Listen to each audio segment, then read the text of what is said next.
दोस्तों, हमारा भारतवर्ष दुनिया का सबसे प्राचीन देश माना जाता है। यहाँ समय के साथ साथ कई परिवर्तन होते गए। दरअसल प्राचीन भारतवर्ष, जिसको आर्यवर्त के नाम से जाना जाता था, दुनिया के बहुत बड़े भूभाग पर फैला हुआ था। यह देश आर्यों का देश था। लंबे समय तक यहाँ कई राजाओं का शासन रहा। इस दौरान यहाँ कई विदेशी जातियों ने भी आक्रमण किए थे। इस वजह से अखंड भारत खंडित हो गया। आपको ये जानकर ताज्जुब होगा कि 1947 तक आते आते हमारे देश से अलग होने वाले देशों की संख्या 15 से भी ज्यादा हो चुकी थी। आइए आज के इस वीडियो में हम जानते हैं कि वे कौन कौन से देश है जहां पहले भारतवर्ष हुआ करता था। ये भारत से अलग क्यों हो गए थे? क्या अखंड भारत को खंडित करने के पीछे किसी की साजिश या चाल थी? यदि आज भारत से अलग हुए सभी देश मिल जाए तो क्या होगा? जानते हैं अखंड भारत के विभाजन की पूरी कहानी। आज का वीडियो बड़ा ही इंटरेस्टिंग होने वाला है। ये वीडियो पसंद आता है तो चैनल को सब्सक्राइब और लाइक जरूर करें। दोस्तों, अखंड भारत यानी कि आर्यवर्त कुछ इस तरह का हुआ करता था, मगर समय के साथ साथ भारत के कई टुकड़े कर दिए और आज कुछ इस तरह से दिखाई देता है। दरअसल आज भी दुनिया के 10 बड़े देशों में भारत का नाम शुमार है। अब आप ही बता सकते हैं कि यदि हमारा भारत खंडित नहीं हुआ होता तो आज कितना बड़ा होता। दोस्तों, भारत सहित इसमें अलग हुए ये सभी 15 देशों में हिंदू शाही राजाओं का शासन हुआ करता था। लेकिन आज से 2500 साल पहले हमारे देश पर विदेशियों ने कई आक्रमण किए थे। इसमें मुख्य रूप से अरब आक्रमणी,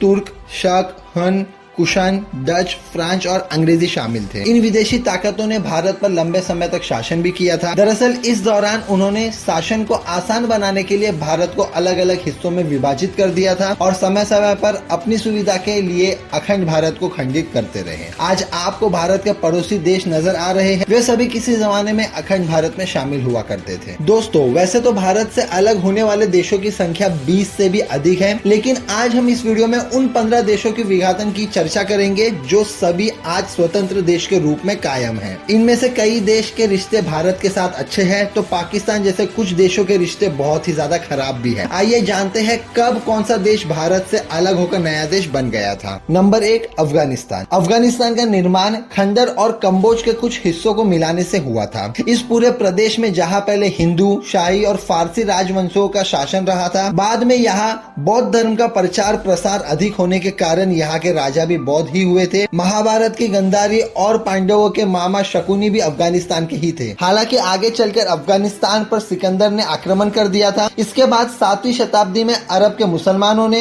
और तुर्कों ने आक्रमण कर दिया था। हालांकि अंग्रेजी हुकूमत के दौरान अफगानिस्तान ब्रिटिश इंडिया के शासन के अधीन था। आखिर में 18 अगस्त 1947 को अंग्रेज ने अफगानिस्तान को आजाद कर दिया था, जिसके बाद यह भारत से अलग होकर स्वतंत्र देश बन जाता है और आज इस पर तालिबानी सत्ता कायम है। नंबर 2 पर है नेपाल। दरअसल नेपाल अखंड भारत का ही एक भूभाग था। प्राचीन भारत के 16 जनपदों में गोरखपुर जनपद में नेपाल का कुछ भाग शामिल था। यह आर्य संस्कृति का मुख्य केंद्र था। रामायण की सीता का जन्म स्थल मिथिला यही है। इसके अलावा भगवान बुद्ध का जन्म स्थल लुम्बिनी भी यही मौजूद है। नेपाल को पहले देवघर के नाम से जाना जाता था। यहाँ साल 1560 के आसपास हिंदू शाही आर्यों का राज हुआ करता था। 4वीं शताब्दी में यहाँ बुद्ध धर्म का आधिपत्य हो गया था। इसके बाद 7वीं शताब्दी में नेपाल पर तिब्बत का आधिपत्य हो गया था। आगे चलकर नेपाल में गोरखाओं का बोलबाला हो गया था। ब्रिटिश शासन के दौरान नेपाल पर भी अंग्रेजों का ही राज स्थापित हो चुका था। साल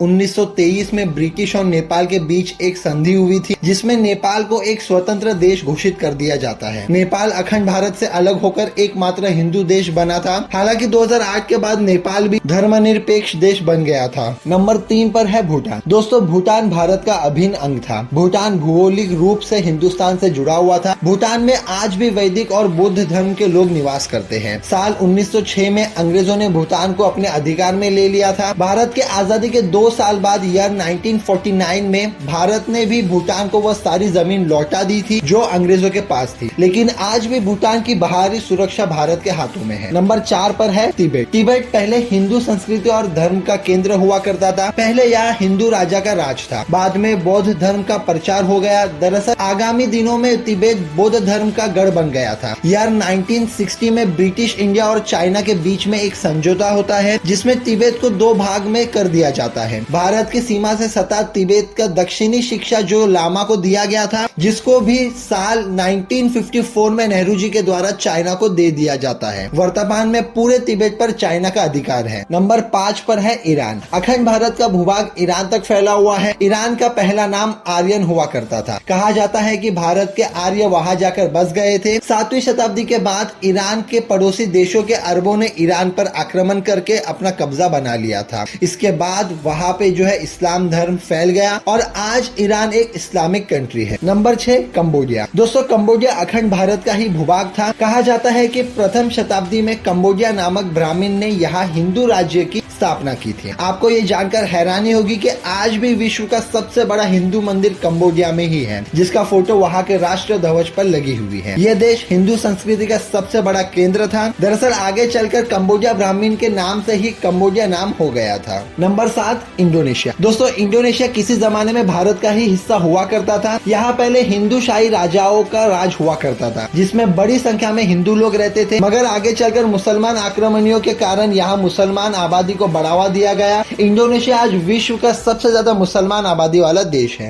नंबर 8 म्यांमार। दोस्तों म्यांमार का नाम पहले ब्रह्मा हुआ करता था। जब अंग्रेजों ने भारत में दस्तक दी थी तब उन्होंने म्यांमार पर भी अपना अधिकार जमा लिया था। यहाँ अंग्रेजों ने कई वर्षों तक शासन किया था। अंत में 4 जनवरी 1948 को म्यांमार को आजाद करके स्वतंत्र देश बना दिया गया। Number 9 Malaysia. दोस्तों मलेशिया आर्यवर्त का ही भाग था। यहाँ पर हिंदुओं की आबादी निवास करती थी। बाद में यहाँ बौद्ध धर्म के अनुयायी बसने शुरू हो गए, लेकिन बाद में यहाँ पर भी मुसलमान आबादी बढ़ने लगी और ये एक स्वतंत्र देश बन गया। Number 10 Philippines. दोस्तों पूर्व एशिया का एक छोटा सा देश जो कि पहले अखंड भारत का ही हिस्सा हुआ करता था। 4 जुलाई 1946 को ये एक स्वतंत्र देश बन गया था। ये आज भले ही मुस्लिम देश है, लेकिन यहाँ सभी धर्मों के लोग निवास करते हैं। Number 11 Thailand. दोस्तों थाईलैंड दुनिया के खूबसूरत देशों में शुमार होता है, जो कि पहले भारतवर्ष का ही हिस्सा था। भारतीय इतिहास में थाईलैंड का नाम श्याम देश बताया जाता है। यहाँ बड़ी संख्या में हिंदू आबादी निवास करती थी, लेकिन समय के साथ साथ यहाँ बौद्ध धर्म का प्रचार की वजह से ये हिंदू आबादी कम हो गई। बाद में ये अलग होकर नया देश बन गया। नंबर 12 श्रीलंका। दोस्तों श्रीलंका भारत के दक्षिण में केवल 37 किलोमीटर दूर स्थित है। श्रीलंका का वर्णन ग्रंथ रामायण में भी देखने को मिलता है, क्योंकि रावण इसी देश से निवास करता था जिसको राम ने हराया था। अंग्रेज सत्ता के दौरान ये भारत का ही हिस्सा था। अंत में 4 फरवरी 1948 को ये एक अलग देश बन जाता है। Number 13 Vietnam. दोस्तों ये एक ऐसा देश है जहाँ पर अभी भी बड़ी संख्या में हिंदू रहते हैं। जब ये भारतवर्ष का हिस्सा था तब इसका नाम चंपा था। बाद में यहाँ बौद्ध धर्म के प्रचार के कारण ज्यादातर लोगों ने इस धर्म को अपना लिया। 1945 में ये फ्रांस से आजाद होकर एक अलग देश बन जाता है। नंबर 14 बांग्लादेश। बांग्लादेश भारत के आजादी तक भारत का ही हिस्सा था।